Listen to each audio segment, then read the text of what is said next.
Hey guys, today I'm coming at you with 5 hacks to build muscle faster and just generally build more muscle. You're working hard in the gym, trying to build those glutes, build those quads, build that back, whatever it is you're trying to do, you're putting in a ton of effort.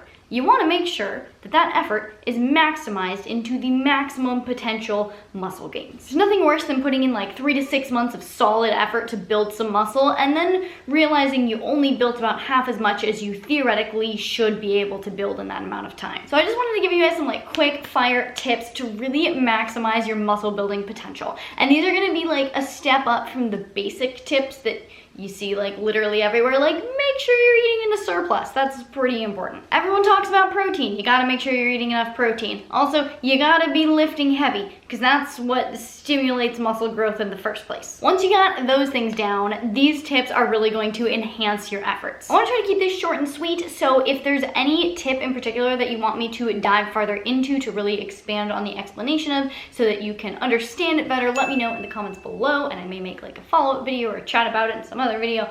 I will get to it if you want me to, so like let me know. Now that winter is coming and bulking season is upon us, give this video a big thumbs up if you're excited to learn these tips to maximize your muscle growth, and hit that subscribe button to see future videos from me. Without further ado, let's dive into tip number 1. And that is to make sure you are prioritizing compound lifts, especially if you want to get the biggest bang for your buck. Compound lifts are exercises that involve multiple muscle groups. This is opposed to isolation exercises that only work one muscle. So for example, the deadlift is gonna work your hamstrings, your glutes, and your back. Squat's gonna work your quads, your glutes, and your calves. If you're just doing isolation exercises, it's going to take you 3 different exercises to hit all 3 of those muscle groups. Whereas if you do compound exercises, you get them done in one exercise. And this makes it a lot easier to add more volume to those muscle groups because you can just accomplish so much more in one session when you're working multiple muscle groups at a time. And I feel like a lot of people do know this and implement compound exercises into their routines, but the reason I wanted to bring this up and make this tip number 1 is that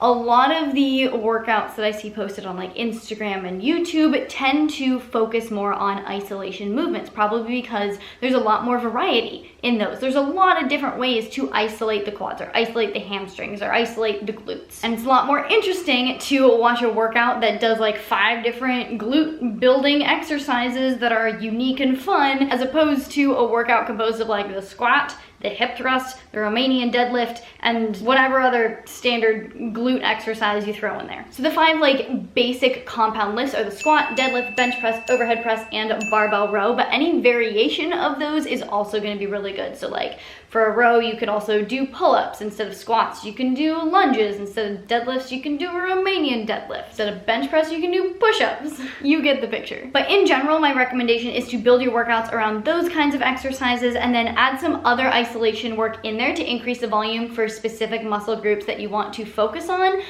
But don't leave out the compound lifts. There are some exceptions, especially if you're a highly trained individual and you're really fine-tuning your body, in which case isolation work may be the best option for you, but for the general population, hitting those compound lifts is gonna make a huge difference. Tip number 2 is to pay at least as much attention to frequency as you do to volume. Everyone pays attention to volume. It's what you track when you work out. You usually track your reps, your sets, and your weight. You multiply that all together, it's volume. You track your volume in order to be able to apply progressive overload. Most people get that. Most people do that. Volume is certainly a great thing to track, don't get me wrong. But what people don't pay as much attention to is frequency and optimizing the frequency of their training. Most often people kind of default to the most convenient standard workout split that fits their schedule. So like if they're training 3 days a week, they'll just train full body 3 days a week. If they want to train 6 days a week, they'll usually do push-pull legs. And that tends to be about as much thought as usually goes into how people plan out the frequency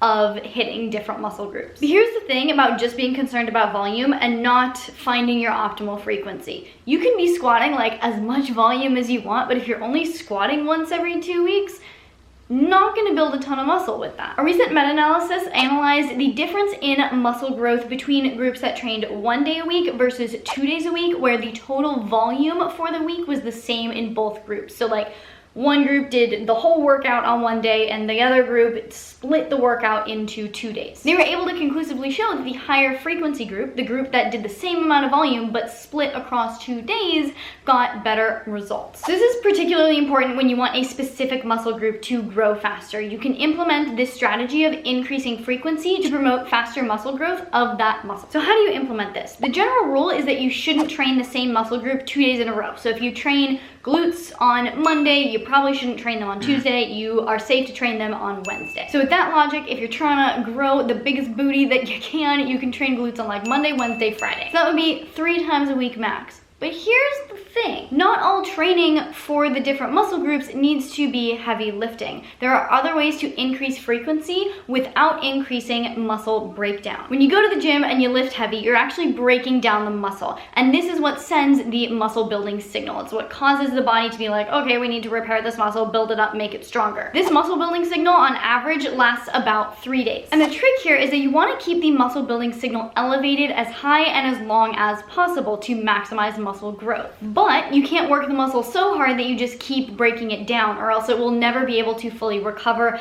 and positively adapt. So you want to find the sweet spot. And what I recommend doing is implementing light resistance band or body weight training on your non-lifting days to keep that muscle building signal elevated, get the blood flowing to the muscle to help with recovery, but not work it so hard that you're going to continue to break it down. Your optimal training frequency is obviously going to have some other factors factored in, such as like how much sleep you're getting, how much you're eating, how stressed you are. Like there's a lot of factors that influence how fast you can recover. And so you may not be able to actually maximize the like technical, theoretical best frequency because your body just isn't up to being able to recover that quickly. But let's just assume everything is going like perfectly. If that's the case, you may be able to get away with training a muscle group 5 to 6 days a week. If Monday, Wednesday, Friday, you're lifting heavy, and then Tuesday, Thursday, Saturday, you're doing just really light resistance band or body weight work. The goal with these lighter days is, again, not to work the muscle really hard. It's just to get the blood flowing, get a little bit of a pump, just like a little tap on the window to be like, hey,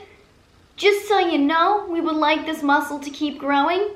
Giving you all the nutrition that you need, please grow this muscle faster. Thank you. There's a few really good resources on this subject and how to kind of pick your optimal training frequency. So I will link a article from Brett Contreras, aka the glute guy, down in the description if you want to like read more about training frequency and how you can really optimize it. Tip number 3 is to stay active. And I wanted to include this because I got a question from someone asking whether or not they should cut out all walking and all cardio when they're trying to maximize muscle growth. Here's the thing, you guys know I'm not super pro cardio when it comes to using cardio for fat loss. That does not mean I am anti-cardio. It does not mean I am anti-activity. Here's the thing, honestly, this is like probably one of the biggest takeaways from the video, and it's not even a tip. I probably should have made this tip number 1 now that I think about it, but whatever, we're past that point, so I'm just gonna say it now. The healthier you are, the faster you will build muscle. Staying active, aiming for 10,000 steps, aiming for an hour of total movement throughout the day outside of your workout,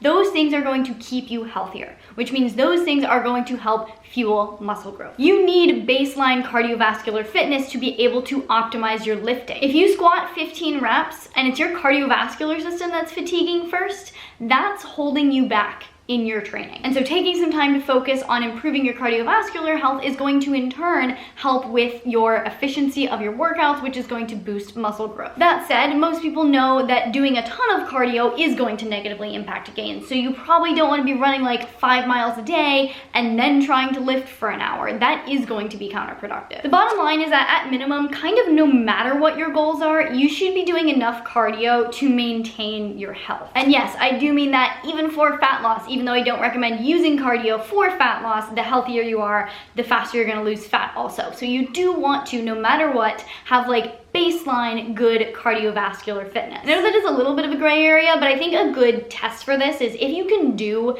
15 to 20 like weighted squats, or you can do 15 deadlifts and not get winded, not have your cardiovascular fitness be getting in the way of that at all, you're probably in good enough shape to be able to lift to your maximum potential. If you can't do those things, then you may want to incorporate a little bit of additional actual cardiovascular exercise like running or elliptical or rowing or whatever you want to do. But in short, staying active, making sure you're not being super sedentary throughout the day will boost muscle growth. Tip number 4 is eat your carbs. People often focus on protein as like the key for building muscle. And yes, protein is very, very important when it comes to building muscle. But here's the thing, carbs, also super important. Can you build muscle on keto? Yes. Is it easier when you have carbs? Yes. Studies consistently show that more carbs leads to more gains. Obviously to a certain extent. If everything is optimal and you try eating 1,000 grams of carbs a day, that's probably not gonna help too much. But like, you need sufficient carbs to fuel muscle growth. Carbs will boost the efficiency and effectiveness of your workout in 3 different ways. Before your workout, during your workout, and after your workout. Before your workout, when you eat carbs, I don't necessarily mean as a pre-workout, although you can eat carbs as a pre-workout, but like in general, sometime before you work out, when you eat carbs, this replenishes your muscle glycogen. Glycogen is basically stored energy. Assuming you're not in ketosis, glycogen is the first thing the body will use as fuel. So if your glycogen stores are low, your workout is going to suffer because you don't have the physical energy for your body to draw on to fuel your workout. So basically, more carbs, it gives you more energy for your workouts, which gives you better workouts, which gets you better results. And then during your workout, having eaten enough carbs will prevent muscle degradation. Now, it is pretty hard to lose muscle, and this isn't something that most people really need to be concerned about. But if you are in an energy deprived state, if you are in a calorie deficit, and you're not eating enough carbs, you will be more likely to lose muscle mass. And so if you're trying to lose weight and you do lose weight, you might just end up looking skinny fat or looking basically the same as you did before because your body fat percentage didn't change because your weight came from both your body fat and your muscle. Not super ideal. So this is obviously a little bit more when you are in a deficit trying to lose fat rather than build muscle, but the idea still stands. And then after your workout, having consumed the proper amount of carbs is going to actually help with your recovery. Better recovery is going to lead to more muscle growth. And this also comes down to the amount of glycogen that your body has stored. So unfortunately, I can't give like a blanket recommendation to everyone for how many carbs you need to be consuming to build muscle. It's gonna depend on your height, your weight, activity level, etc., etc., etc. But I want the main takeaway to be, do not be afraid of carbs. Eat the carbs. Love the carbs. And the carbs will love you back. Tip number 5 is so important. Makes such a big difference and it does not get talked about enough. And that is go to sleep. By go to sleep, I mean make sure you are getting enough sleep. Get your full 8 hours or whatever it is that your body needs to wake up feeling rested. Make sure it's quality sleep. I have a couple videos all about how to get quality sleep. I will leave those down in the description box below. But here's the thing, poor sleep will crush any attempts that you have at building more muscle. You can have the best diet, the best training, the best supplements, etc. But you won't get nearly as good of results as you could if your sleep is not on point. Here's the thing, sleep is when your body actually grows the most muscle. Like I said before, when you're lifting, you're actually breaking down muscle. You don't build muscle when you're in the gym. It's when you're in bed, asleep, resting, that your body has enough time to recover and repair that muscle, build it to make it bigger and stronger. So if you're cutting back on sleep, you're cutting back on the amount of available time your body has to literally grow the muscle that you're trying to grow. Additionally, when you're sleep deprived, your body produces more cortisol, and cortisol can destroy your gains. Testosterone and growth hormone are 2 hormones that are critical in the muscle building process. If you are low in these, your muscles will not grow nearly as fast as if you have adequate amounts. Cortisol, when it increases, lowers testosterone and growth hormone. So if your sleep is not adequate, your body is literally going to be working against you to not build the muscle that you're trying to build. Those are my 5 biggest tips to building more muscle more effectively and efficiently. Comment down below with your current muscle goals. Are you using this season to bulk, build that bootay, get a stronger pull-up? What are you trying to accomplish gains-wise? And if you have any additional tips to add, please feel free to leave them in the comments below too so that we can all learn from each other. Make the comments one big resource for everyone who's trying to build muscle. If you like this video, please do give it a big thumbs up because it really does support me and my channel. I really genuinely appreciate it. Please share this video with your friends, your family, and your neighbors. If you want to see more videos from me all about health and fitness, you can check them out over here. To see future videos from me, make sure you hit that subscribe button, hit the little notification bell so you get notified when I post a video, and I will see you very soon. Bye.